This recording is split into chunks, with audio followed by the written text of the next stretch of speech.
Bismillahirrahmanirrahim. Assalamualaikum warahmatullahi wabarakatuh. Kembali lagi bersama saya Miss Uci di channel YouTube Miss Ucima, berbagi ilmu dan pengalaman. Nah, kali ini kita akan mempelajari materi yang berjudul pengajaran mikro atau sering dikenal dengan micro teaching. Ini adalah mata kuliah yang diajarkan pada setiap program studi pendidikan di Fakultas Keguruan dan Ilmu Pendidikan atau FKIP. Langsung saja.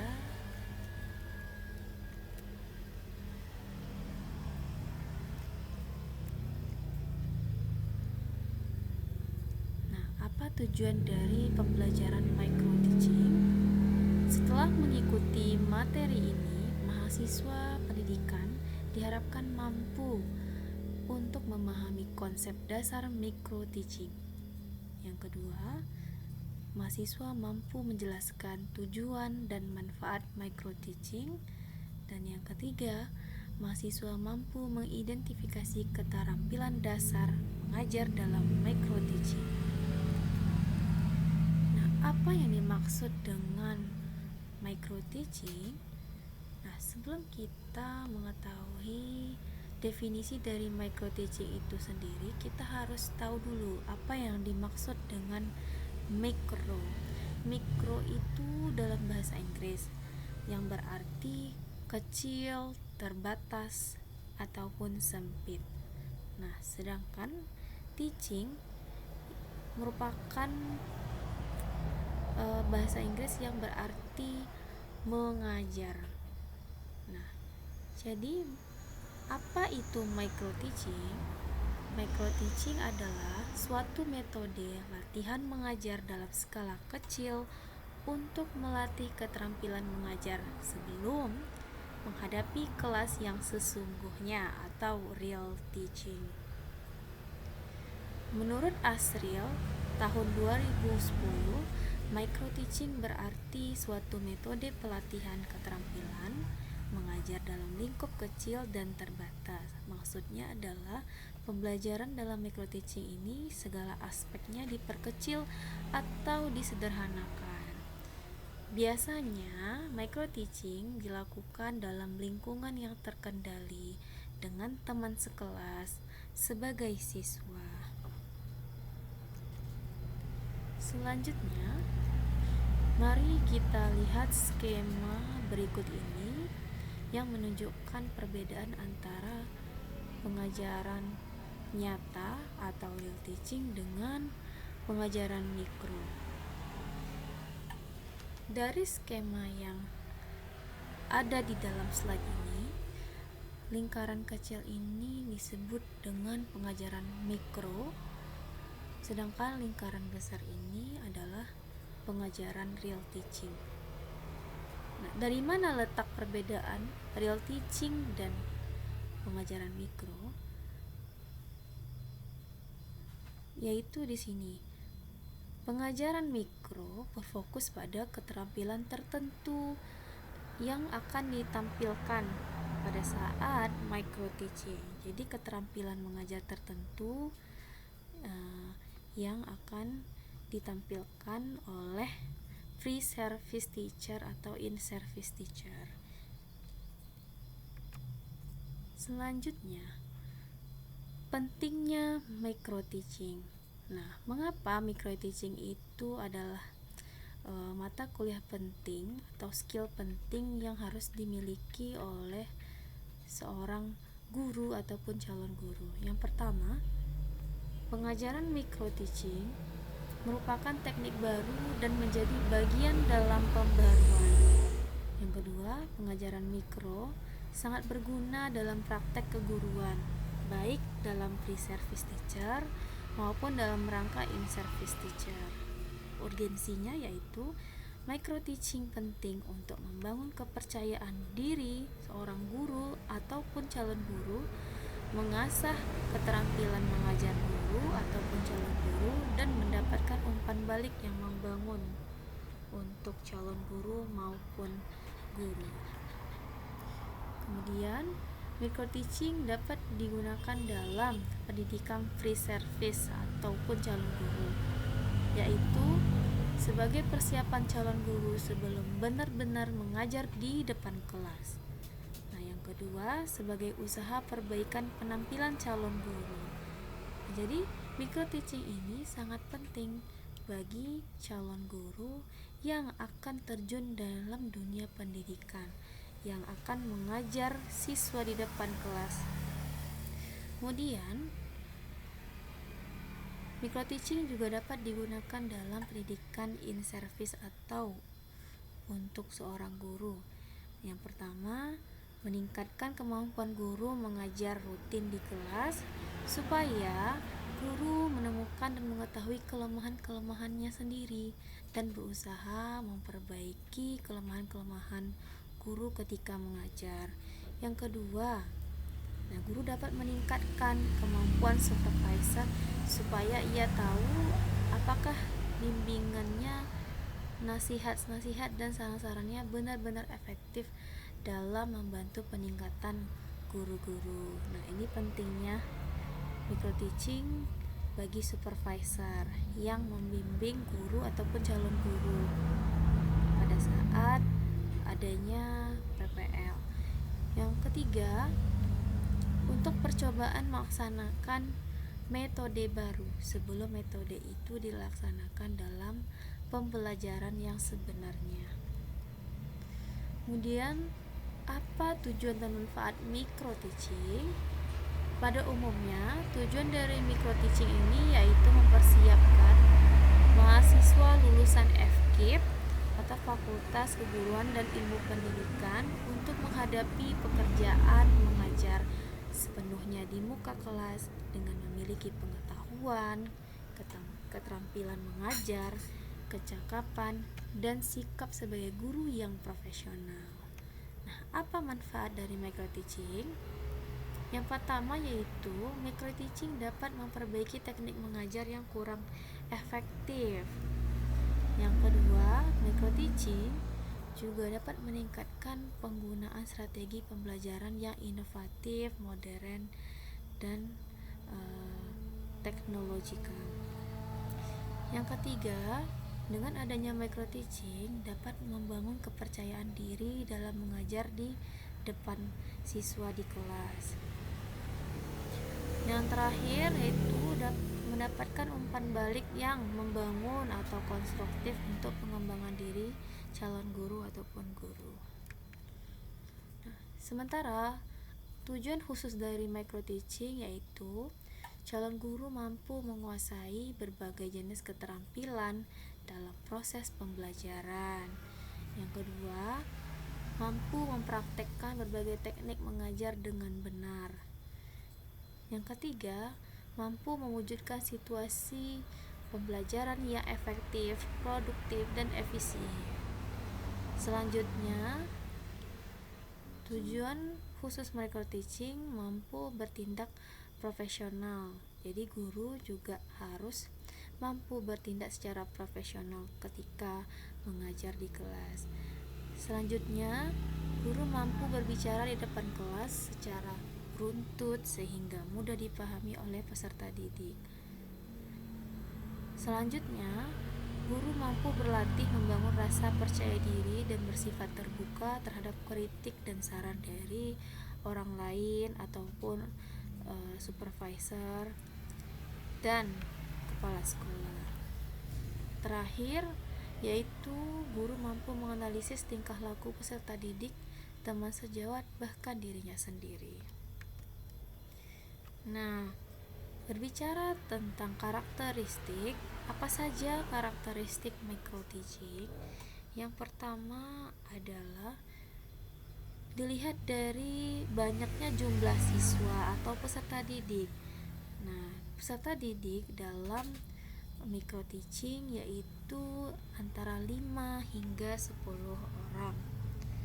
Kemudian dilihat dari karakteristik durasi waktunya.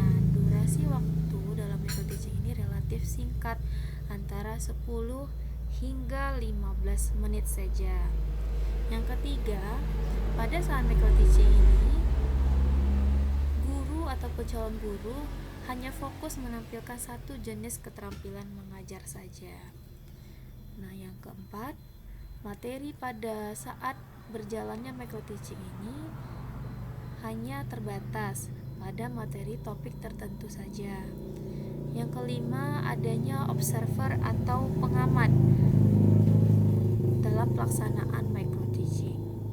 Dan yang terakhir, micro teaching dilakukan dalam lingkungan yang aman untuk latihan dan evaluasi.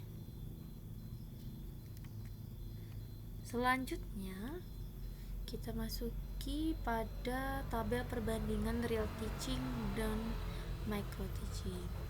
Nah, bisa dilihat dari komponennya, siswa pada pengajaran real teaching itu berkisar 30 hingga 40 siswa. Sementara micro teaching ada 5 hingga 10 orang siswa. Kemudian komponen yang kedua yaitu materi. Materi pada pengajaran nyata atau real teaching itu sangat luas dan tidak ada batasan. Ya. Kemudian sementara pada micro teaching materinya terbatas. Nah, selanjutnya pada komponen waktu, durasi waktu pada pengajaran nyata atau real teaching ini berkisar 45 hingga 60 menit. Sementara pada micro teaching, waktu yang disediakan hanya 10 hingga 15 menit saja. Yang keempat, keterampilan mengajar. Keterampilan mengajar pada pengajaran nyata atau real teaching ini terintegrasi. Nah, sementara pada micro teaching, keterampilan mengajarnya terisolasi dan terbatas. Jadi, perbedaan real teaching dan micro teaching, pada real teaching, pengajaran sebenarnya dengan semua kerumitan dan tantangannya lebih kompleks, kurang terstruktur, dan kurang fokus pada keterampilan tertentu atau keterampilan spesifik. Sementara micro teaching, simulasi pengajaran dalam skala kecil, terbatas, berfokus pada keterampilan spesifik, lebih terlihat terstruktur dan memberikan umpan balik yang membangun. Nah, bagaimana sasaran akhir micro teaching? Sasaran akhir yang akan dicapai dalam micro teaching ini yaitu terbinanya calon guru memiliki pengetahuan tentang proses pembelajaran. Yang kedua, terampil dalam proses pembelajaran di kelas. Dan yang terakhir, memiliki sikap dan perilaku yang baik sebagai seorang guru. Nah, pada slide selanjutnya kita masuki topik fungsi pembelajaran mikro. Apa saja fungsi pembelajaran mikro? Yang pertama, sebagai sarana latihan dalam mempraktekkan keterampilan mengajar. Yang kedua, melatih rasa percaya diri sebelum mengajar di kelas pengajaran yang sebenarnya atau real teaching. Yang ketiga, sebagai salah satu syarat bagi mahasiswa yang akan mengikuti praktek mengajar di lapangan atau sering kita sebut dengan PPL. Nah, selanjutnya kita masuki materi jenis-jenis keterampilan mengajar. Ada 8 jenis keterampilan dasar mengajar. Yang pertama yaitu keterampilan membuka dan menutup pelajaran atau dalam bahasa Inggris disebut dengan set induction and closure skill. Nah, keterampilan membuka dan menutup pelajaran dalam istilah lain dikenal dengan set induction, yang berarti usaha atau kegiatan yang dilakukan oleh guru dalam kegiatan pembelajaran untuk menciptakan kondisi kelas bagi peserta didik agar mental maupun perhatian siswa terpusat pada apa yang akan dipelajarinya di kelas, sehingga usaha tersebut akan memberikan efek yang positif terhadap kegiatan belajar di kelas. Kemudian, yang kedua yaitu keterampilan mengelola kelas, atau dalam bahasa Inggris disebut dengan classroom management skill. Nah, keterampilan mengelola kelas atau classroom management skill merupakan keterampilan guru untuk menciptakan dan memelihara kondisi belajar yang optimal dan mengembalikan ke kondisi optimal jika terjadi gangguan, baik dengan cara mendisiplinkan ataupun melakukan kegiatan remedial di kelas. Nah, pengelolaan kelas yang efektif merupakan prasyarat bagi terjadinya proses pembelajaran yang efektif di kelas. Nah, selanjutnya keterampilan dasar mengajar yang nomor 3 yaitu keterampilan memberi penguatan atau reinforcement skill. Apa itu reinforcement skill? Nah, reinforcement skill yaitu respon terhadap suatu tingkah laku positif yang dapat meningkatkan kemungkinan berulangnya kembali tingkah laku positif itu tersebut. Nah, intisari dari penguatan yaitu respon terhadap suatu tingkah laku positif yang dilakukan oleh siswa sehingga perilaku positif itu dapat terulang kembali. Nah, pembelajaran penguatan memiliki peran yang sangat penting untuk meningkatkan proses dan hasil pembelajaran yang lebih memiliki makna dan bermutu. Jadi, komponen keterampilan penguatan ini seperti pujian dan respon positif yang diberikan oleh guru kepada peserta didik yang telah menemukan prestasi ataupun baik dalam bidang akademik maupun non-akademik. Anak juga akan merasakan bahwa perbuatannya dihargai oleh guru dan dengan demikian akan menjadi motivasi yang baik untuk terus berusaha menunjukkan prestasi terbaiknya. Dan juga hal ini dapat memotivasi peserta didik lainnya yang ada di dalam kelas. Selanjutnya yaitu keterampilan nomor 4 yaitu keterampilan membimbing diskusi kelompok kecil atau guiding small discussion skill.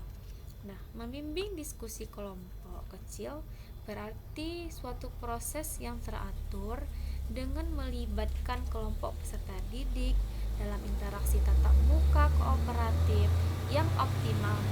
Tujuannya yaitu berbagi informasi ataupun pengalaman, mengambil keputusan. Nah, jadi ada beberapa komponen yang perlu diperhatikan dalam diskusi kecil di dalam kelas. Yang pertama yaitu memusatkan perhatian peserta didik pada tujuan dan topik diskusi. Nah, contoh dari kegiatan memusatkan perhatian peserta didik yaitu merumuskan tujuan dan topik yang akan didiskusikan. Kemudian mengemukakan masalah dan mencatat kesalahan yang menyimpang dari tujuan. Yang kedua yaitu memperluas masalah. Intinya merangkum kembali permasalahan supaya lebih jelas lagi. Yang ketiga, menganalisis pendapat peserta didik, yaitu menganalisis alasan yang dikemukakan memiliki dasar yang kuat, memperjelas hal-hal yang telah disepakati. Yang keempat, meluruskan alur berpikir peserta didik.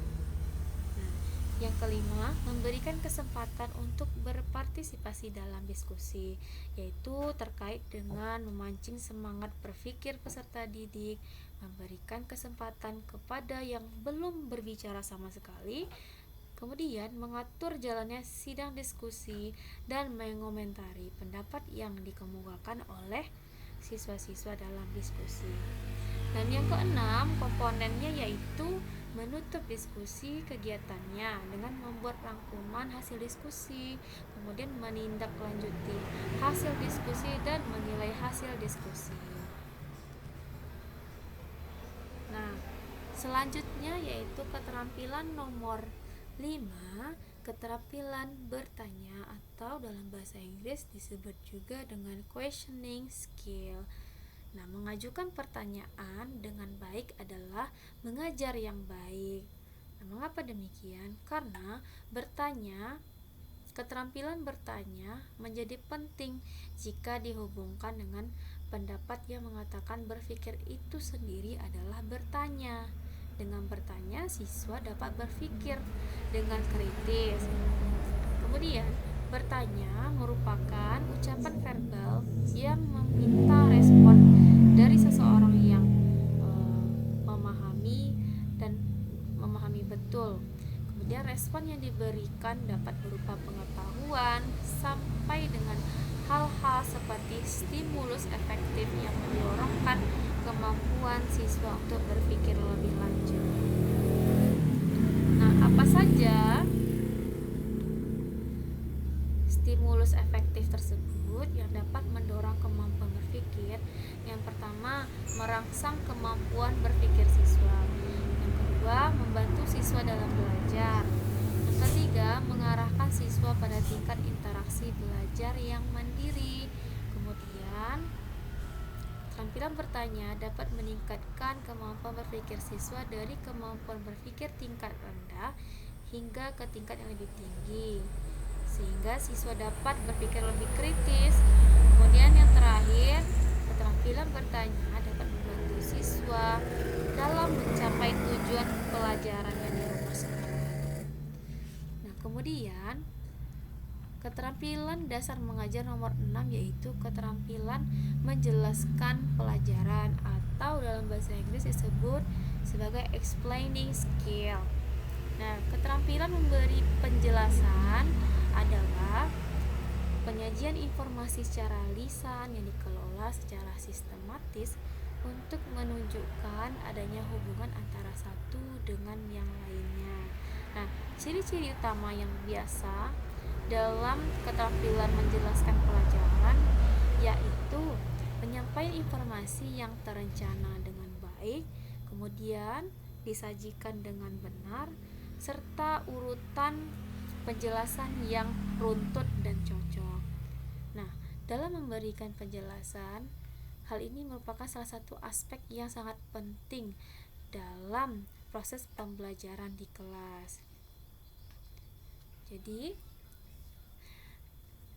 alasan mengapa keterampilan dalam menjelaskan perlu dikuasai yaitu pada umumnya, interaksi komunikasi lisan di dalam kelas didominasi oleh guru sebagai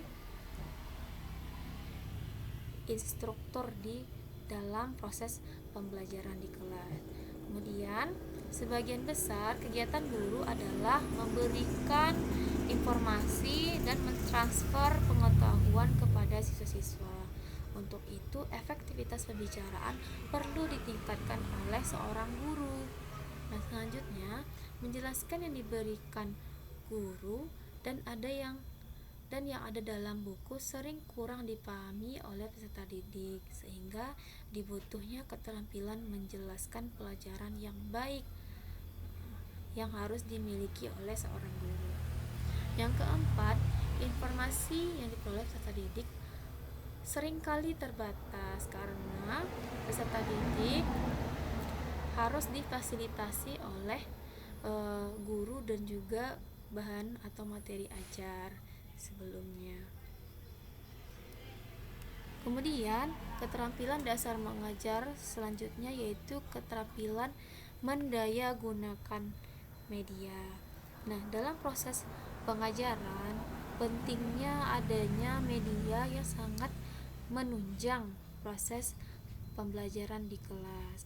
Guru-guru perlu menggunakan media sebagai alat bantu dalam proses pengajaran seperti adanya papan tulis, PowerPoint, video interaktif, infocus atau proyektor. dan media pembelajaran lainnya. Nah, penting juga media pembelajaran yang real atau nyata, seperti adanya flashcard, kemudian media pembelajaran digitalisasi, game, dan ada video animasi. Nah, selanjutnya yaitu keterampilan terakhir, keterampilan mengadakan variasi atau dalam bahasa Inggris disebut dengan variation stimulus skill. Nah, apa ini maksud dengan variasi stimulus? Nah, variasi stimulus merupakan suatu kegiatan yang dilakukan oleh guru dalam konteks proses interaksi pembelajaran yang ditunjukkan untuk mengatasi kebosanan peserta didik, sehingga dalam proses situasi pembelajaran senantiasa menunjukkan ketekunan dan penuh partisipasi dari siswa. Nah, inti dari tujuan proses pembelajaran variasi adalah menumbuh kembangkan perhatian dan minat peserta didik agar belajar lebih baik lagi. Nah, biasanya dalam situasi kelas penuh dengan kejenuhan dan kebosanan sering dialami dalam kegiatan proses pembelajaran. Nah, sehingga ditambah lagi kondisi ruangan yang tidak nyaman, performance guru yang kurang menyejukkan hati peserta didik, materi yang diajarkan kurang menarik dan membosankan. Namun, dengan harapan bervariasi, proses pembelajaran yang diberikan akan membawa cakrawala kecerahan bagi peserta didik di lapangan, sehingga peserta didik mau berminat dan fokus untuk menjalani proses belajar mengajar di kelas. Selanjutnya yaitu diagram tahapan pelaksanaan micro teaching. Ada 5 tahapan pelaksanaan micro teaching. Yang pertama yaitu persiapan. Nah, tahapan persiapan yaitu tahapan di mana guru atau calon guru memilih keterampilan mengajar yang ingin diasah dan juga harus merancang RPP, rencana pembelajaran, presensi, buku paket, alat peraga, dan lain-lain sesuai kebutuhan. Nah, ketika saat melaksanakan simulasi micro teaching, setiap calon guru atau mahasiswa harus melakukan simulasi mengajar selama 5 hingga 10 menit. Kemudian teman-teman sejawat sekelas berperan sebagai siswa. Nah, yang kedua yaitu pelaksanaan. Calon guru ataupun guru melakukan demonstrasi pengajaran singkat di hadapan pengajar, observer, dan rekan sejawat sebagai siswa. Nah, biasanya simulasi mengajar micro teaching ini hanya dilakukan 5 hingga 10 menit saja. Yang ketiga, tahapan observasi. Pada saat tahapan observasi, pengajar dan rekan sejawat mengamati calon guru ataupun mahasiswa tersebut dalam pelaksanaan micro teaching berdasarkan pedoman observasi yang sudah disediakan. Kemudian yang keempat, tahapan memberikan umpan balik.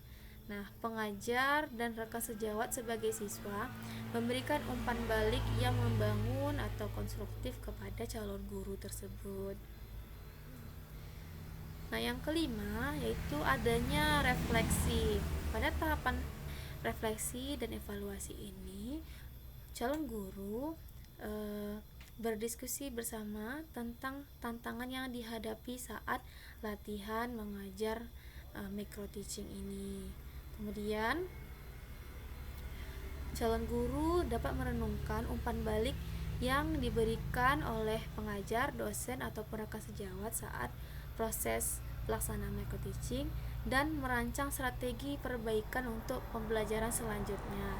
Dengan adanya evaluasi dan refleksi, mahasiswa ataupun calon guru diberikan kesempatan untuk memperbaiki teknik mengajar yang sebelumnya.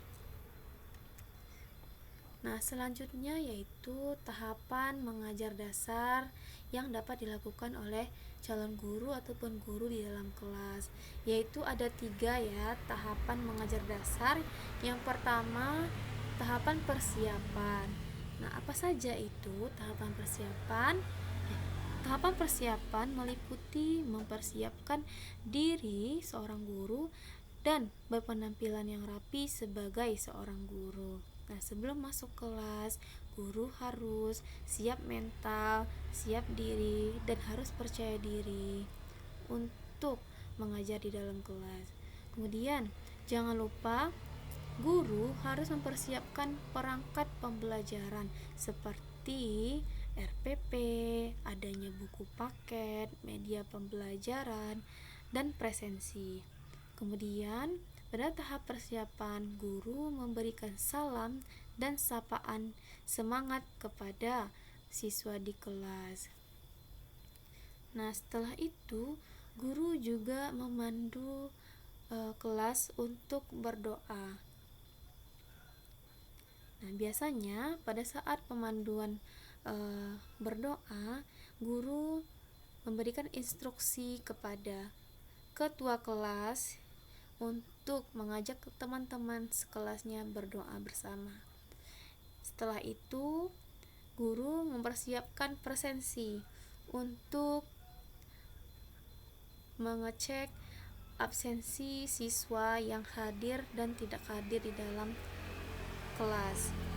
Nah, biasanya pada saat mempersiapkan presensi, guru bertanya kepada siswa yang sebelumnya tidak masuk. Bertanya alasan mengapa siswa tersebut tidak masuk, sehingga bisa diberi motivasi kembali kepada siswa yang sebelumnya tidak masuk ke kelas. Yang kedua yaitu tahapan memberi materi ajar.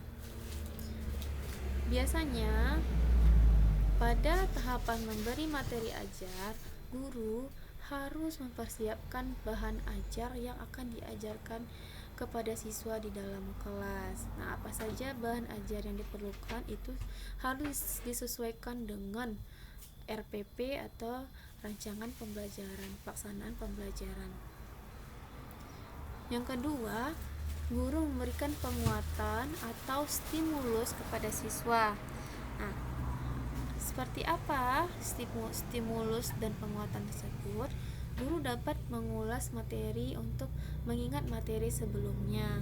Kemudian, ketika ada siswa yang mampu mengingat kembali materi sebelumnya, guru memberikan stimulus positif kepada siswa dengan memberikan apresiasi yang baik seperti good job, bagus sekali. Kemudian itu dapat membuat siswa-siswa lain termotivasi juga untuk mampu mengingat kembali materi sebelumnya. Yang ketiga yaitu guru mengingat poin-poin penting yang akan diajarkan berdasarkan RPP dan dibantu dengan buku paket. Nah, buku paket ini sangat diperlukan guru untuk menunjang proses belajar mengajar di kelas. Dengan adanya buku paket, diharapkan guru dapat menjelaskan materi pembelajaran di kelas dengan struktur dan terencana. Kemudian, tahapan selanjutnya dalam memberi materi ajar, guru mempersiapkan metode mengajar yang relevan dengan materi dan peserta didik. Ada banyak metode mengajar yang bisa digunakan oleh guru tergantung dari materi yang akan diajarkan. Nah, tentunya metode mengajar ini harus disesuaikan dengan tingkatan peserta didik, karena setiap tingkatan peserta didik, baik itu dari TK, tingkatan sekolah dasar hingga sekolah menengah ke atas, itu seringkali dibedakan metode mengajarnya.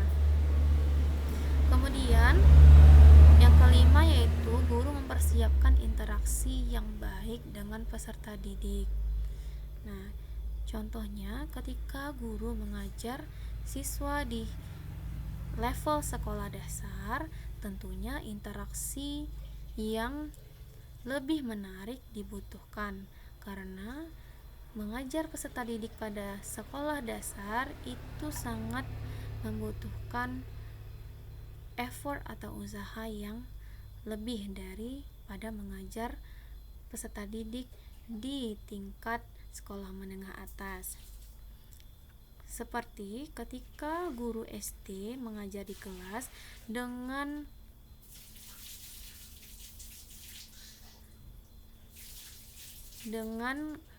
keadaan yang sangat killer ya, seperti guru tidak mengajak siswa dengan ceria. Nah, maka siswa yang ada di sekolah dasar, contohnya di kelas 1 SD, itu sangat tertekan dan tidak tertarik dalam proses belajar mengajar di kelas.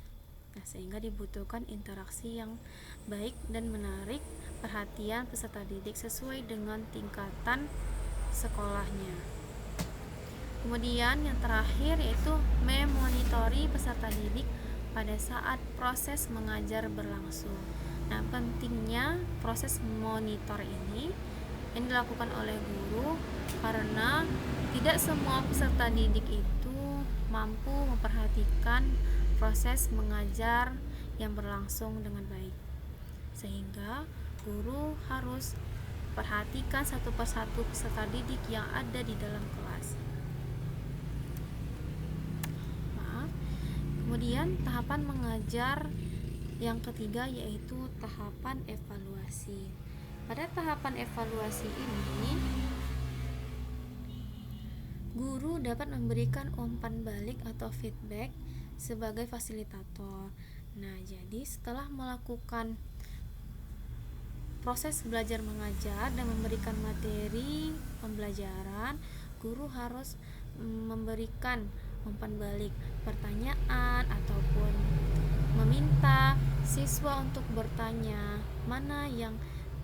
bagian mana yang tidak dipahami oleh siswa, seperti itu, sehingga adanya feedback yang akan membangun pengetahuan yang didapat pada saat proses belajar mengajar sebelumnya. Kemudian guru juga harus memberikan refleksi seperti mereview kembali materi yang sudah diajarkan. Nah, seperti memberikan kesimpulan yang penting dan padat tentang materi yang sudah diajarkan.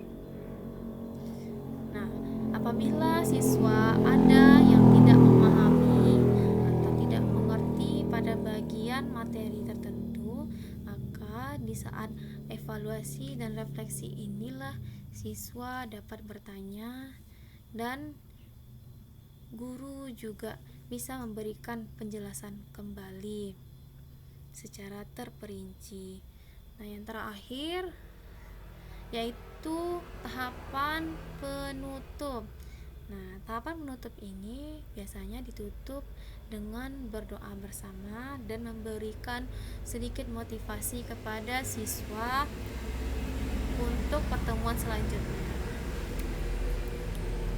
Nah, selanjutnya slide tentang tantangan dan solusi dalam kelas microteaching. Yang biasanya terjadi yaitu kurangnya kesiapan calon guru pada saat pelaksanaan microteaching. Nah, calon guru biasanya belum sepenuhnya siap dan merasa tidak nyaman dengan adanya praktek microteaching tersebut. Nah, yang kedua tantangannya yaitu kekurangan waktu. Nah, karena microteaching ini merupakan praktek pengajaran mikro yang menyediakan waktu yang terbatas untuk merencanakan, mempraktikkan kelas mikro, kemudian mendapatkan umpan balik. Sehingga ini menjadi tantangan yang sering dialami oleh calon guru ketika melaksanakan praktek microteaching. Kemudian adanya kurangnya pengalaman.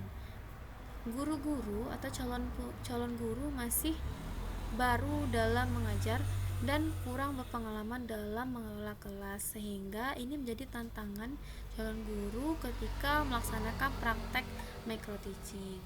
Solusi dari tantangan di atas yaitu calon guru harus mampu meningkatkan kesiapannya sebelum melaksanakan praktek pengajaran mikro atau micro teaching di kelas, sehingga dapat meningkatkan kesiapan dan merasa nyaman ketika mempraktekkan pengajaran mikro di kelas. Kemudian, guru ataupun calon guru mampu menyediakan sumber daya yang memadai ketika melaksanakan praktek micro teaching. Nah, dan yang terakhir, calon guru harus mampu membangun budaya saling mendukung di antara rekan sejawat, sehingga adanya umpan balik ataupun saran-saran yang mendukung dari teman-teman sejawat, sehingga praktek micro teaching selanjutnya dapat ditingkatkan lagi. Nah, biasanya dalam praktek micro teaching ataupun pengajaran mikro ini memiliki komponen-komponen penilaian dan bobot masing-masing. Yang pertama yaitu sikap positif terhadap mata kuliah micro teaching, seperti kehadiran, yaitu biasanya bobotnya 5%. Kemudian rencana pelaksanaan pembelajaran RPP yang dibuat oleh calon guru yaitu dinilai dengan bobot 20%. Kemudian proses pembelajaran micro teaching dinilai 25%. Dan yang terakhir, hasil atau praktek pelaksanaan pembelajaran mikro yaitu dinilai sebesar 50%. Skala penilaiannya dapat dilihat dari kualifikasi sangat baik, lebih dari baik, baik, dan cukup baik. Bobotnya yaitu ini skala 4 untuk sangat baik, atau rentangan skornya 77 hingga 100, nilainya dinilai A, kemudian nilai angkanya bobotnya 4. Kemudian lebih dari baik yaitu bobot 3,50, rentangan skor 70 sampai kecil sama 77. Nilai huruf dinilai amin atau B. Dan yang kemudian yaitu baik, bobot nilai 3, rentangan skor 63 hingga kurang dari 70, nilainya B, bobotnya nilai angka 3. Dan yang terakhir cukup baik dengan bobot nilai 2,50, rentangan skor 56 hingga kurang dari 63. Biasanya nilai dengan B- ataupun C. Nah, yang terakhir dapat kita simpulkan yaitu micro teaching adalah latihan penting bagi calon guru untuk meningkatkan keterampilan mengajar sebelum terjun langsung ke kelas. Micro teaching ini merupakan suatu metode pelatihan yang efektif untuk meningkatkan keterampilan mengajar di kelas. Dengan latihan yang rutin dan umpan balik yang baik, mahasiswa ataupun calon guru dapat menjadi pengajar yang lebih percaya diri dan kompeten. Saran atau rekomendasi dalam pelaksanaan atau melakukan micro teaching tentunya harus dilakukan secara berkala. Kemudian, calon guru juga dapat memanfaatkan teknologi untuk mendukung proses pembelajaran di kelas.